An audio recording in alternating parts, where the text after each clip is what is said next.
Modern games will let you die. What they increasingly refuse to let you do is be wrong. You can miss a dodge, mistime a jump, or lose to a boss. Take the wrong route, a marker corrects you. Spend too long on a puzzle, a companion starts solving it out loud. Build inefficiently, recommended gear and instant respecs pull you back towards safety. Miss an objective, the interface highlights it. Mechanical failure survives because it's easy to understand. Cognitive failure, misunderstanding, experimenting, planning badly, being uncertain is treated like something the game should prevent. That distinction matters because being wrong is one of the main ways games teach us to understand their systems. If every bad hypothesis gets intercepted before we test it, the game keeps us moving while quietly removing the part where movement becomes learning. When people talk about difficulty, they're usually imagining combat. How much damage do enemies do? How fast are attacks? How punishing is death? How much health does the boss have? But games test us in more ways than reflexes. Navigation can fail, planning can fail, resource management fails, interpretations fail, build choices can fail, puzzle hypotheses, exploration decisions can fail. Those failures are important because they make us revise our understanding. If I press dodge too late, I improve execution. If I choose the wrong strategy, I improve reasoning. Modern design is often much more comfortable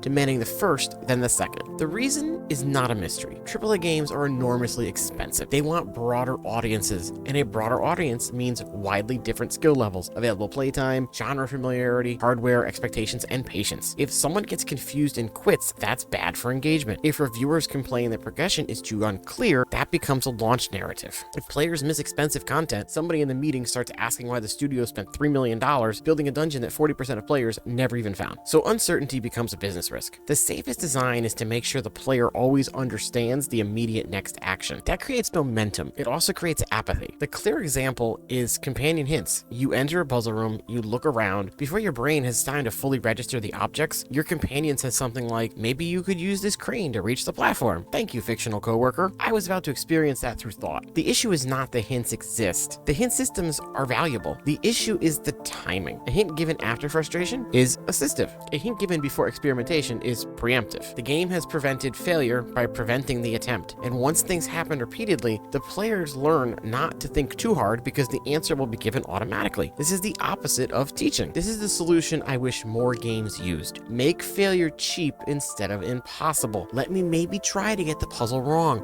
Reset the room quickly. Let me enter a dangerous area. Put a checkpoint nearby. Let me build badly. Make respecs accessible after I learned why the build failed. Let me miss a side path. Give me ways to return. Let me lose the fight and just reload it faster. Failure becomes acceptable when retry cost is low. That allows games to respect your intelligence without wasting time. You do not need to protect us from every mistake if mistakes are survivable. There's a reason that this matters. Success means more after a wrong answer. If I solve a puzzle immediately because a character tells me what I need to do, the solution belongs to the script. If I try two wrong ideas, understand the system, and solve it on third attempt, the solution is mine. If I beat a boss after changing my plan, the victory has a before and after story. If I navigate out of a confusing area by recognizing a landmark, I remember the place. Failure is one of the mechanisms games used to transfer ownership from designer to player. Remove it, and the player becomes a passenger through a beautifully composed script. This connects to a larger obsession with designing for everyone. A game that wants nobody to feel stuck will naturally reduce the chance of anybody feeling challenged in a personally meaning way.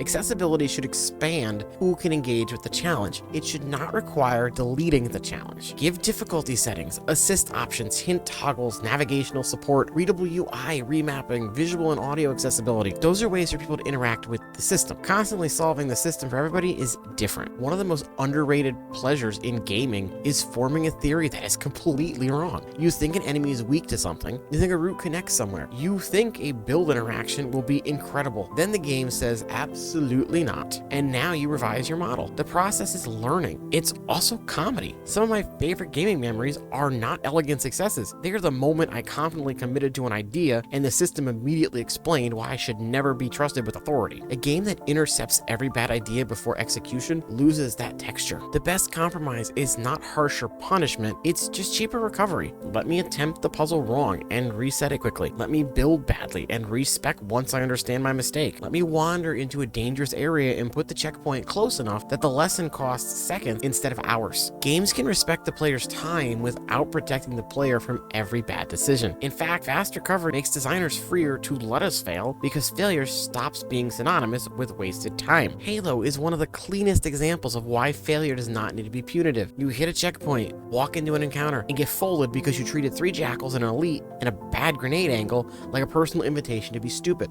10 seconds later, you're back. The death barely cost any time, but the next attempt is different because now you have information. Maybe the elite has to go first. Maybe the plasma weapon you ignored is actually the answer. Maybe charging the center was the mistake. The game lets the failure happen because recovery is cheap enough that the failure can be part of the learning instead of a threat to your evening. This is what I mean by designing for failure. The player is allowed to produce a bad answer, observe the consequences, and revise. The game does not need a pop-up that says, consider using a plasma grenade against shields. The dead body was the tutorial. Elden Ring pushes the idea much harder. You can walk somewhere too early, meet something that erases you, and decide whether that was a challenge, a warning, or a future appointment. Sights of Grace reduces the cost of trying again. Stakes remain because runes and progression matter, but the world is allowed to contain things that you're not ready for. More importantly, the game does not treat that mismatch as failure of onboarding. Sometimes the lesson is literally not yet. That possibility makes the map feel less like content sorted into your current level bracket and more like place with teeth. I don't want every game to copy Elden Ring. Its opacity would be miserable in all genres built around something else.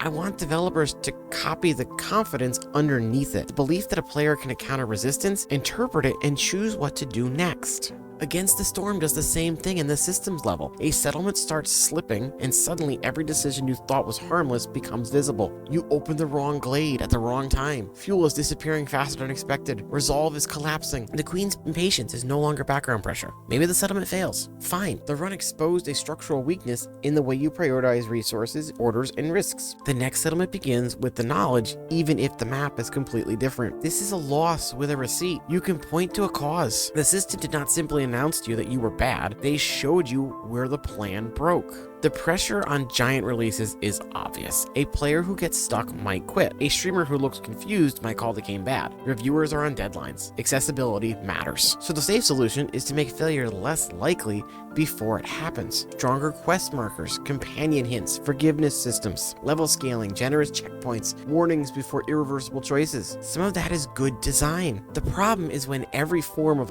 uncertainty gets classified as failure and then engineered out. A bad theory is not always failure. Missing an optional item is not failure. Choosing the weaker build, those are forms of authorship. If the game protects me from all of them, I can finish more smoothly while participating less. The strongest counter argument is not players are lazy. It's adults have jobs, kids have school, everybody has a backlog, and losing 30 minutes to an obscure mechanic can suck. I agree. The solution is cheap re-entry and layered help, not eliminating the possibility of being wrong. Save generously. Let me retry quickly. Put explanations in a codex. Offer a hint after repeated failures. Let me lower the difficulty. Give me accessibility settings. Respect my time by reducing the cost of experimentation, not by deleting the experimentation. Here's the test I want more games to pass. Can I make reasonably bad decisions, experience a readable consequence, recover without losing my entire evening, and explain what I learned? If yes, failure is doing design work. If no, either the game is punishing me without teaching me or protecting me so aggressively that the systems never get to speak. The sweet spot is not brutal. It's legible. Let me get burnt on the stove. I'll learn to not touch it.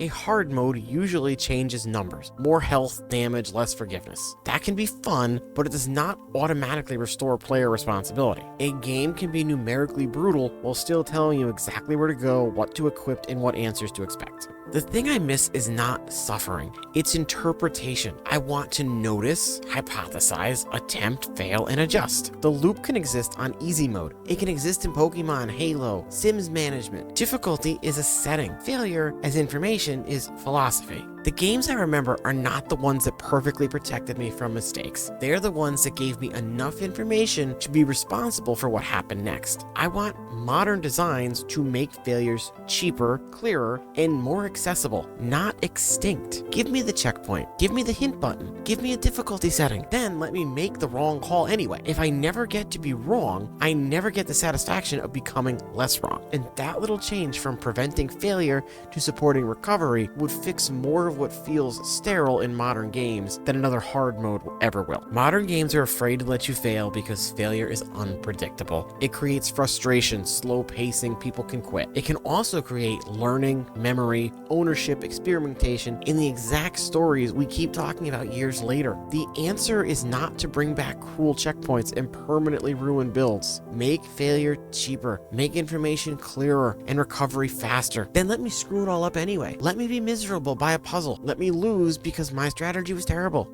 But let me realize why. A game that never lets you be wrong may be very good at keeping things moving. I'm just not sure moving forward is the same thing as playing.